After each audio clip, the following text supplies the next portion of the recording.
What's going on, folks? I'm going to show you how you'll be changing out, how you'll be resetting your oil life on a Buick Encore GX. It's probably the same for about the 2020 to the 2025. First thing you want to do is come inside of your vehicle. You want to press your brake and start your vehicle up like you normally would. And once you start your vehicle up, you want to come over to your display right here.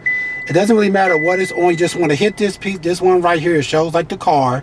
You see what I'm saying? You want to hit that. And once you hit that, you'll see maintenance right here. Then you want to hit your maintenance. Then once you do that, you want to scroll over like this. If it's not on there, you'll see different stuff. What you want to do is scroll. And once you scroll, you'll see oil life.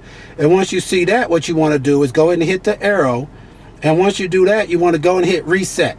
But it's important only to reset your oil life right after you had an oil change. Because if you reset it and say you only had like 25% oil life left, it's going to make it be as if it's not going to show you the alert again to reset it until technically you're way behind getting your oil changed again. So only do this once your vehicle has had the oil changed in it. So say you're at the oil change shop and they just changed your oil, you did it yourself. Now you want to go in here, you want to go through this process and hit reset. And once you do that, it's going to set your oil life back to 100%, meaning you shouldn't need another oil change until it drops all the way back down. All right, folks, once again, this is how you be changing out.